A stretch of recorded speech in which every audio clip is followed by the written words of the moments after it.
Hey there. So if you're crunched for time when doing meal prep, or if you're just overall someone that just doesn't want to put in that much effort into meal prepping but still wants the meal prep, then these ingredients or these meal prep options are probably going to be best for you, or maybe can spark some interest in some ways and some ideas that you can be a little bit more lazier about your meal prep, but still get the meal prep done. Okay, so starting with meal prep food choice number 1, that will be ground meats. And don't mind all the noise, I'm going to be cleaning my kitchen at the same time. So when it comes to ground meats, that's easiest to cook in the sense that it's easy to season. You can pull it easily for recipes. You can use it for a multitude of things. It's easy to divvy, easy to measure. You can also find them for a wide range of meat options. You got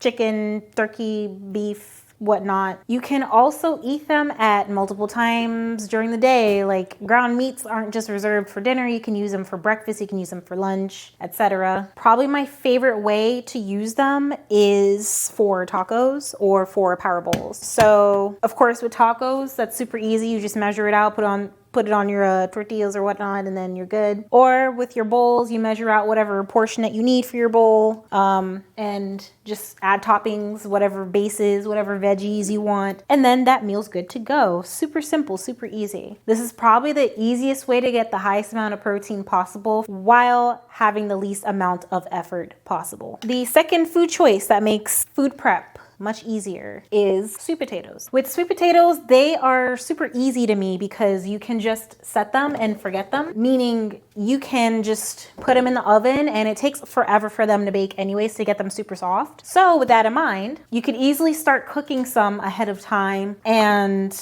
leave it alone, go do what you need to do, and then come back and then your sweet potatoes done. And you can do multiple at a time too, which is actually recommended and probably would be the best way to go about that. As for the sweet potato itself, you can eat it solo, you can eat it on the side, you can load it up, you can make a loaded potato with it, and it's a super good way to get in your fiber and your potassium and a little bit extra supplemental protein. It's got a little protein in there too, to add on top of your meal. Next on the list is what I'm putting away right now, quinoa/rice. You can make them in bulk amounts. You can just get probably about like maybe 8 servings, 4 to 8 servings, and probably no more than that because it'll go stinky in the fridge. But quinoa is definitely something that doesn't have to be reserved for lunch or dinner as well. Quinoa can be good for breakfast as well. You can pair quinoa with eggs or any other meat protein source that you want to pair it with. This is also a good vegan protein option as well to pair together with other things to get your complete proteins. So you can cook them in bulk, you can pre-separate them in containers like this, or you could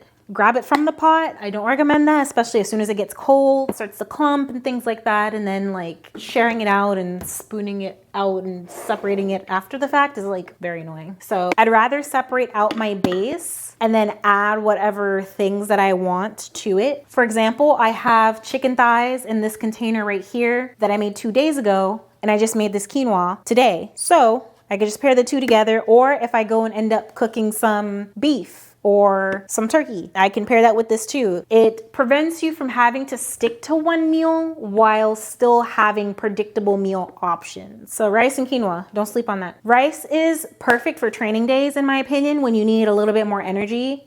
It is a good source of carb, an easy source of carb, I should say, because it has more carbs than quinoa does. So that makes it ideal for energy, and it also makes it ideal for muscle rebuilding as well, because you do need carbs to grow muscles. Quinoa, I think, is good for any other time, like breakfast, lunch, dinner, non-training days. It still can be good for training days as well. It's very good for after, in my opinion. And just like that, I have 3 plates that are ready to be paired with any other protein that I come up with. which is the perfect segue into chicken breast. Chicken breast is probably an overdone protein source as far as being able to get the highest amount of protein with the smallest amount of serving possible so that you're able to eat more. Chicken breast is just up there, you know? And chicken breast is easy to pair with a lot of other things. Like you can pair it with rice, you can put it on a taco, you can use it for breakfast in your omelet or your quesadillas. It can go anywhere and everywhere. Not to mention, it is satiating. When you finish eating chicken breast, you will not want to eat anything for a while. That's why when I do eat chicken breast, I try not to eat more than like 4 to 6 ounces at a time. I can't do it. Like I can split it and then I'll be able to eat more throughout the day, but like in one sitting, oh nah.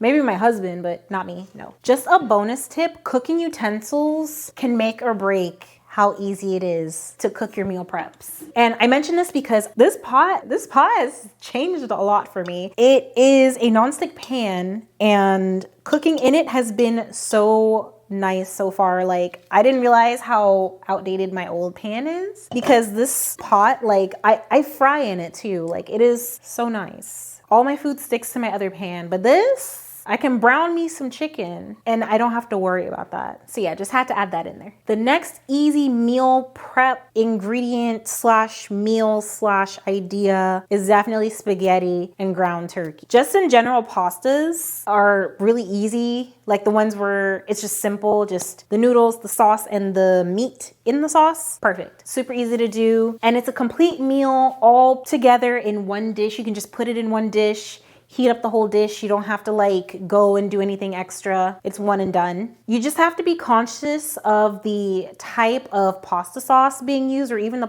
pasta itself that you're using, depending on your goals. The pasta sauce that I use is the Ragu Simply sauce. It has only 8 ingredients. You recognize all the ingredients. I prefer my foods to have recognizable ingredients. Less is more, and that's the approach I'm trying to go for. My stomach has been happy with that. My gut has been happy with that, so I just want to keep that momentum going. You want to limit the bad ingredients as much as possible because especially when you're trying to eat in a calorie surplus to gain weight, if you just keep overeating bad stuff, like it's gonna take a toll on you. So wherever you can make conscious good choices for yourself, just do it. Next is steamed veggies, which probably the main hard part about some steamed veggies is cleaning the veggies. After that, you're good. You just put it in the pot, steam it, then it's done. Add a little seasoning if you need, a little salt, a little pepper, a little butter if you need, but that's pretty much it. You don't have to do anything crazy with it. And when you want to get in as much healthy carbs as possible, you want to make sure you do that through vegetables. So keeping in mind that if you make sure you have them ready and available to go and cook and eat or already cooked to eat, then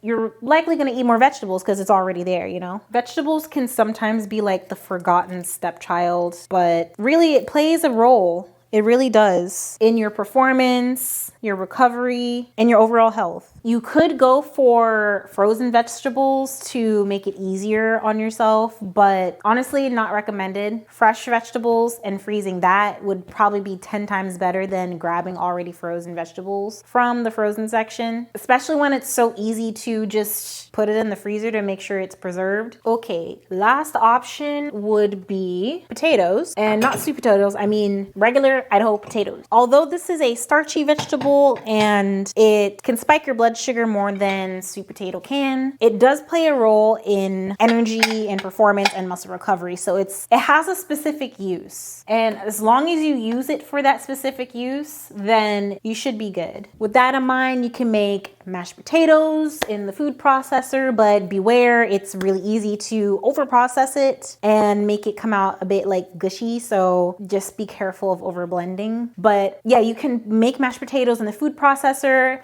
You can make your own homemade fries. You could air fry it or you could pan fry it, which would be a way healthier version than going to go get fries from the restaurant. So contrary to belief, you can use it for breakfast, shock, right? I guess like the main use of it would be for hash browns, but you honestly could just dice up some potatoes and eat that with a protein source. You can even eat it with eggs too. Or of course you could go and bake it too, like how I mentioned with the sweet potato. You could just set it and forget it. And then when it comes out, it is ready to load up with everything that you want. I appreciate you staying until the end of this video to watch. If you have any questions, comment down below. I'll try to answer as many as possible. Until next time, see ya. Bye.